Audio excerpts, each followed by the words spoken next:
Yes, good morning everyone.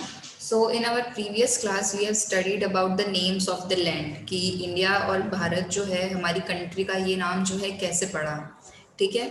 उसके बाद today we are going to start about finding out about the past कि हमें जो है पास्ट के बारे में कैसे पता चला कि भाई पास्ट में ये चीज़ें होती थी या पास्ट में जो लाइफस्टाइल है, जो फूड है या जो हंटर गैदरर्स हैं वो क्या करते थे, तो ये हमें कैसे पता चला।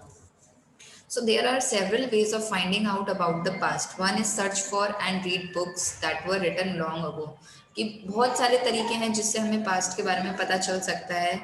एक तो क्या होता है कि हम उसके बारे में ढूंढें, उसके बारे में पता करें, और दूसरा क्या है, हम बुक्स को रीड करें जो कि बहुत पहले कभी किसी ज़माने में लिखी गई होती हैं, ठीक है। These are called manuscript. वो जो रिटर्न बुक्स हैं जो जिसको हम रीड कर सकते हैं और जो बहुत पहले टाइम में लिखी गई होती हैं, वो कौन सी बुक्स कहलाती हैं, उनको हम क्या बोलते हैं, मैन्यूस्क्रिप्ट्स। मैन्यूस्क्रिप्ट्स क्यों कहलाती हैं वो, क्योंकि because they were written by hand, कि वो जो है हाथ से लिखी गई होती है। Okay, so this comes from the Latin word menu meaning hand. अब क्योंकि वो हाथ से लिखी गई होती है तो ये जो वर्ड आया हैंड वाला, कि मतलब लैटिन वर्ड में मेन्यू का क्या मतलब होता है, हैंड स्क्रिप्ट। तो हैंड स्क्रिप्ट का जो नाम है उसको क्या दिया गया है, मेन्यू स्क्रिप्ट। लैटिन वर्ड से हमने मेन्यू उठाया है। They were usually written on the palm leaf और specially prepared bark of a tree known as the birch. ठीक है, या तो एक पाम लीफ होती है उस पे लिखे जाते थे उस टाइम पे, या फिर जो ट्री का जो बार्क है, ठीक है, जो ट्री का जैसे क्या कहते हैं, कुछ डाली भी कह सकते हैं हम, ठीक है, उस पे जो लिखा, उस पे भी कुछ लोगों ने जो है वो मैन्यूस्क्रिप्ट्स लिखी हैं, ठीक है। तो specially prepared bark of a tree known as the birch, ठीक है, जो स्पेशली ट्री के डाली से बनी गई है, ठीक है, या उसके ट्री का आपने वो ब्राउन पोर्शन देखा होगा जो कभी कभी वो ऐसा उतरता भी है, जो स्किन की तरह होता है, तो वो पार्ट से क्या है, एक उन्होंने चीज बनाई गई जिसपे जो है हम मैन्यूस्क्रिप्ट वगैरह लिख सकते हैं। Which grows in the Himalaya, जो कि उस टाइम पे क्या है, ये जो बार्क ऑफ द ट्री जो बिर्च है वो सिर्फ हिमालय के साइड में ही जो हमें मिलता था, ऐसे हर जगह वो अवेलेबल नहीं होता था। Over the year manuscripts were eaten away by the insect, some were destroy. अब क्योंकि अब वो पता है ट्री यानी कि प्लांट के ही किसी पोर्शन से बनी है, ठीक है, पेड़ के ही किसी पोर्शन से बनी हुई है, तो अब वहां पे क्या था, उस पे जो है कीड़े लग गए थे, ठीक है। कुछ जो उनका जो मैन्यूस्क्रिप्ट्स हैं वर ईटन अवे बाय इंसेक्ट, कुछ जो है इंसेक्ट ने खा लिए थे, कुछ जो है अपने आप ही पड़े पड़े डिस्ट्रॉय हो गए थे। जैसे कुछ चीज़ें पुरानी होती है तो खराब हो जाती हैं, तो जो पुरानी मैन्यूस्क्रिप्ट्स थी वो क्या हो गई थी, कुछ तो इंसेक्ट्स ने खा लिए थे, कुछ जो है डिस्ट्रॉय हो गई थी, बट कुछ ऐसी थी जो बच गई थी, but many have survived. Often preserved in temple and monasteries, ठीक है, कुछ जो है टेम्पल्स में और जो मॉन्क, जो जो एक रिलीजियस एरिया होता है जिसमें जो ग्रुप ऑफ मॉन्क्स यानी कि भिक्षु लोग जो होते हैं उनका जो एरिया होता है, उनका कुछ टेम्पल की तरह ही उनके भी जो है मोनेस्ट्रीज बनी हुई होती है। तो कुछ जो है उसमें प्रिजर्व यानी कि कुछ उसमें बच गई, बट कुछ जो है वो खराब हो गई थी, कुछ को इंसेक्ट ने खा लिया था, बट कुछ जो बच गई थी तो कुछ टेम्पल्स में थी, कुछ मोनेस्ट्रीज में थी। These book dealt with all the kind of subject. अब ये जो बुक्स थी उसमें सब चीज़ें बता रखी थी पुराने ज़माने के बारे में, उनके रिलीजियस बिलीफ, कि वो किस पे बिलीव, कौन से भगवान पे बिलीव करते थे, या कैसे वो पूजा करते थे, किसकी पूजा करते थे, ठीक है। उस टाइम किंग्स की जो लाइफ थी उसके बारे में बताया था। मेडिसिन, साइंस, ये सब जो पहले होता था उन सब का जो ये जो सब रिटन हुआ हुआ है वो इन सब मैन्यूस्क्रिप्ट में हुआ हुआ है। Many of these were written in Sanskrit, कुछ इसमें पोएम्स, एपिक्स, प्लेस वगैरह भी थे पुराने जमाने में जो होते थे, वो भी हमें इन मैन्यूस्क्रिप्ट में देखने को मिले। Many of these were written in Sanskrit, ये जो मैन्यूस्क्रिप्ट है वो संस्कृत लैंग्वेज में लिखी गई थी कुछ, और कुछ जो है प्राकृत लैंग्वेज में लिखा गया था, language use by ordinary people, ठीक है। तो मैन्यूस्क्रिप्ट जब पूछा आपसे कि कौन कौन सी लैंग्वेजेस में लिखा गया था, तो यू हैव टू से संस्कृत, प्राकृत एंड तमिल। ये जो तीन लैंग्वेजेस थी इनके इनमें जो है मैन्यूस्क्रिप्ट लिखा गया था। We can also study inscriptions, these are writing on relatively hard surface. इसके बारे में मैंने आपको बताया था कि आर्कियोलॉजिकल जो आर्कियोलॉजिस्ट होते हैं जो खुदाई करते हैं उनको आर्कियोलॉजिस्ट बोला जाता है, और जो प्रोसेस होती है वो आर्कियोलॉजिकल प्रोसेस होती है, खुदाई करने की प्रोसेस। उसमें जो है हमें बहुत तरह की चीज़ें मिली थी। जिससे हमें पुराने जमाने के बारे में पता चला था। उसमें हमने एक इंस्क्रिप्शन के बारे में भी पढ़ा था। These are writing on a relatively hard surface such as stones और मेटल। ये वो राइटिंग्स हैं जो कि एकदम हार्ड सर्फेस पे लिखी गई हैं, जिसके बारे में जैसे हमने जो मैन्यूस्क्रिप्ट्स पढ़ी थी वो किस पे थी, पाम लीफ पे थी और बार्क ऑफ द ट्री वाले पे लिखी गई थी। बट ये जो इंस्क्रिप्शन में चीजें आएंगी वो हार्ड सरफेस पे लिखी जाती है, जैसे stone and metals. Sometimes king got there orders inscribed so that people could see, read and ओबे। अब क्या है, हार्ड सरफेस पे हम हाथ से तो नहीं लिख पाएंगे, तो हमें क्या करना पड़ता था, उसको ऐसे इंस्क्राइब करना पड़ता था, किसी हार्ड चीज से प्रेशर कर करके उसमें हमें वैसे वैसे बनाना पड़ता था। जैसे आप ये देख सकते हैं, यहाँ पे साइड में एग्जाम्पल दिया हुआ है कि अगर स्टोन है तो स्टोन पे हम पेंसिल से या पेन से नहीं लिख सकते, तो उस पे हमें क्या करना पड़ता था, इंस्क्राइब करना पड़ता था किसी किसी चीज, मतलब जो एकदम भारी चीज है उसके हेल्प से जो है हमें उसके ऊपर काम करवाना पड़ता था। ठीक है, तो उस इंस्क्रिप्शंस पे क्या होते थे, कुछ जो किंग्स हैं अपने ऑर्डर्स, जैसे वो कुछ लोगों को ऑर्डर देना चाहते हैं या रूल्स रेगुलेशंस हैं वो जो चाहते हैं कि भाई लोग फॉलो करें, तो उनको भी क्या करते थे, वो उस इंस्क्रिप्शन पे यानी कि हार्ड सरफेस पे लिखवाते थे ताकि जो लोग हैं अच्छे से देख पाएं। There are other kinds of inscriptions as well where men and women recorded what they did. ठीक है, और भी जो लोग हैं जैसे मैन वुमेन्स हैं या किंग क्वींस हैं, वो और भी जो है अगर कुछ ऐसा कुछ पर्टिकुलर एक दिन पे उनके साथ बहुत कुछ अच्छा हुआ है या किसी दिन उन्होंने कोई जंग जीत ली है, तो उस चीज़ों को भी वो है इंस्क्रिप्शन पे इंस्क्राइब कराते थे, लिखवाते थे।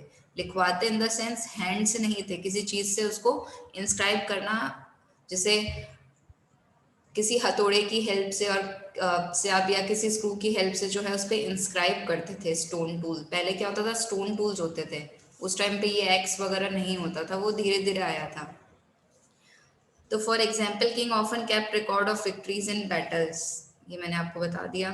Can you think of the advantage of writing on hard surface and what could have been difficulties.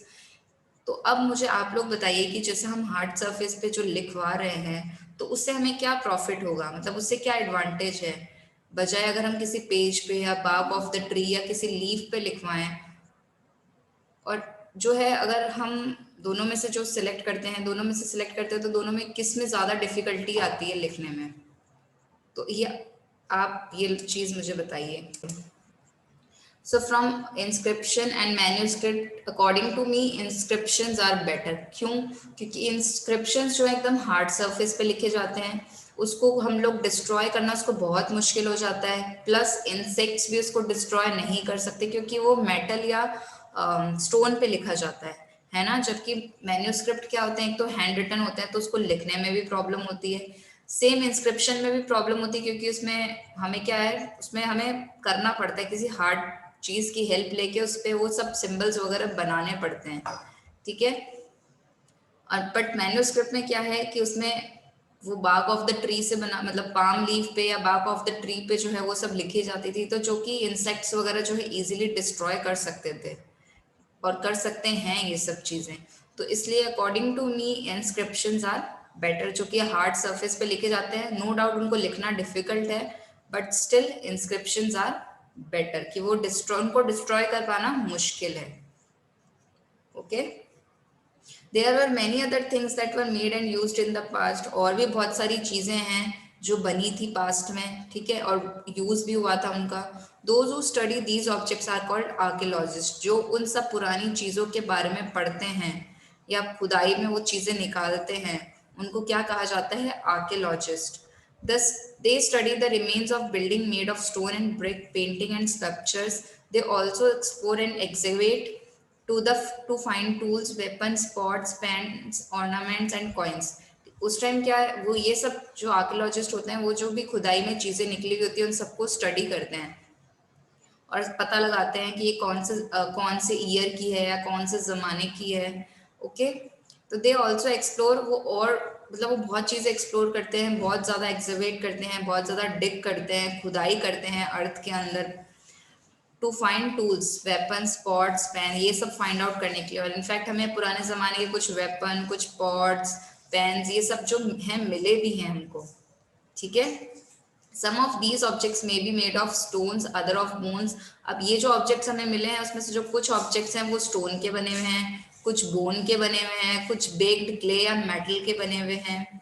Objects that are made of hard and imperishable substance usually survive for a long time. अब इनमें से जो objects जो कि एकदम hard है और imperishable हैं, ठीक है, वो क्या होते हैं, ज्यादा टाइम तक सरवाइव करते हैं। Okay, clear. तो आप ये देख सकते हैं यहाँ पे पुराने जो आर्कियोलॉजिस्ट ने जो है फाउंड आउट किए थे कुछ पॉट्स, कुछ इंस्क्रिप्शन, देखो इस पे कुछ ड्राइंग वगैरह बनी हुई है, ठीक है। तो archaeologist also look for bones of animals, birds and fish to find out what people ate in the past. अब इसमें ये जो कुछ आर्कियोलॉजिस्ट ने जो है बोन्स की भी तलाश करी थी, कुछ एनिमल्स, बर्ड्स और फिश की, टू फाइंड आउट, पता करने के लिए कि पुराने टाइम में या कुछ पास्ट के टाइम में लोग क्या खाते थे, कैसे कैसे एनिमल्स या फिश जो है वो लोग खाते थे। अब जरूरी नहीं है कि पहले के टाइम में जो एनिमल, बर्ड्स, फिश हों वो आज के टाइम में भी वैसा स्पीसीज अभी भी जिंदा हों, बिकॉज हम देख रहे हैं कि बहुत ऐसा हो रहा है कि बहुत सारे वो सब जो है वैनिश होते जा रहे हैं, ठीक है। तो वो जो है फाइंड आउट करना चाहते थे आर्कियोलॉजिस्ट कि वो पुराने जमाने में लोग किस टाइप के बर्ड्स, फिश वगैरह खाते थे, वैसे ही जैसे आज हम प्रेजेंट में खा रहे हैं, ठीक है। Plants remain survive far more rarely if seeds of grain or pieces of woods have been burned. They survive in a charred form. Do you think cloth is found frequently by archaeologists?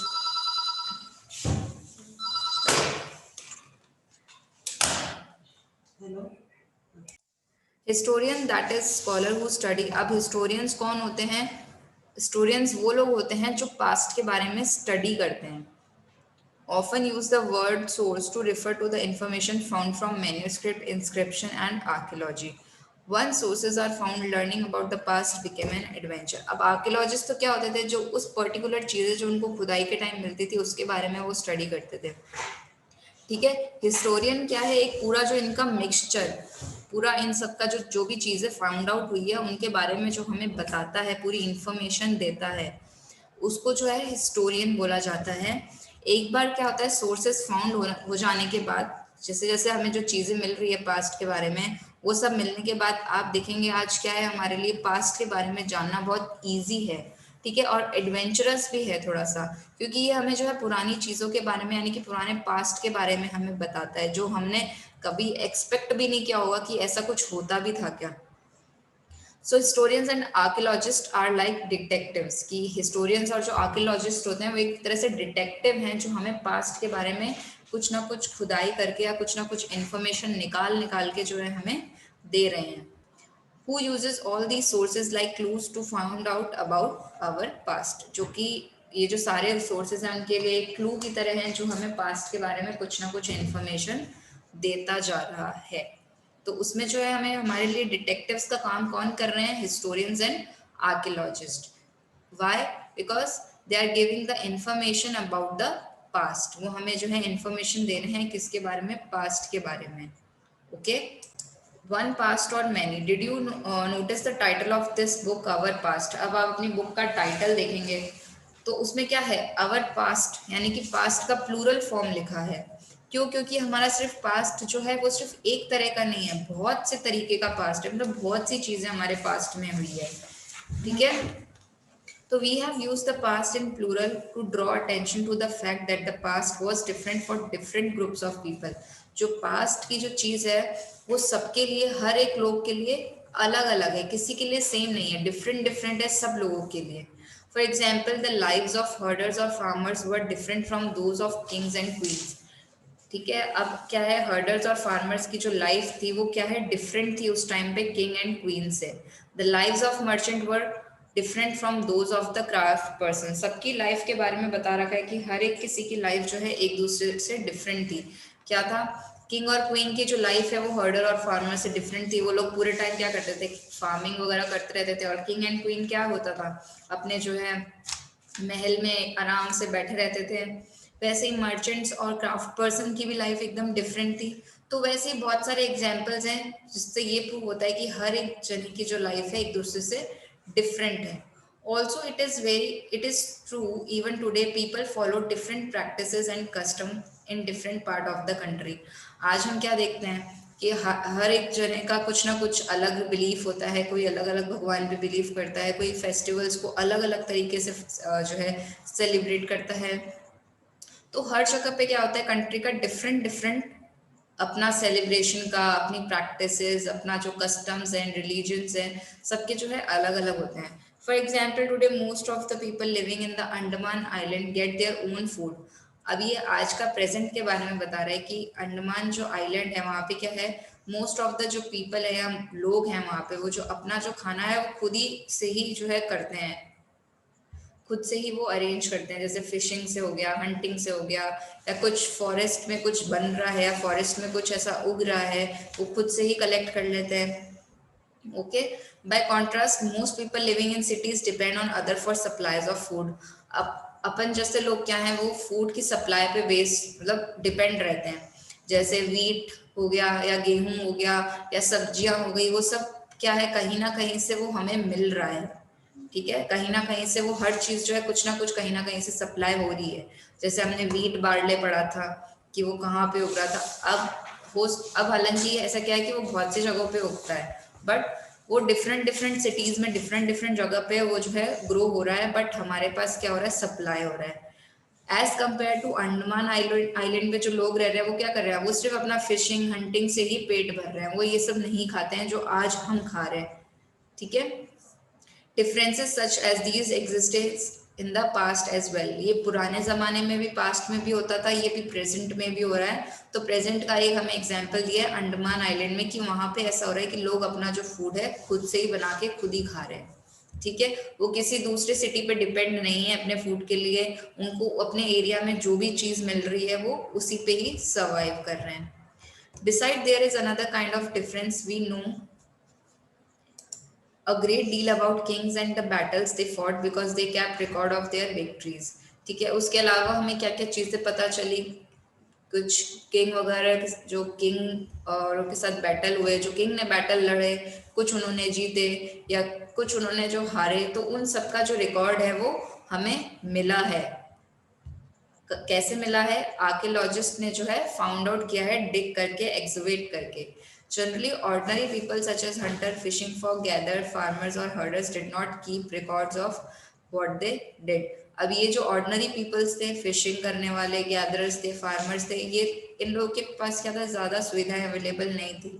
ठीक है, तो इससे क्या हुआ, उन्होंने उनके जो records हैं कि उस जमाने में या पास्ट में उन्होंने बहुत मतलब क्या किया क्या नहीं किया, उन सब के जो है रिकॉर्ड्स हमारे पास अभी भी नहीं है। क्यों नहीं है, क्योंकि उस टाइम पे क्या था, वो सब ऑर्डिनरी पीपल थे और वो इतना जो है नहीं कर सकते थे, तो इसलिए उन्होंने जो है रिकॉर्ड वगैरह भी मेंशन या मेंटेन नहीं किया।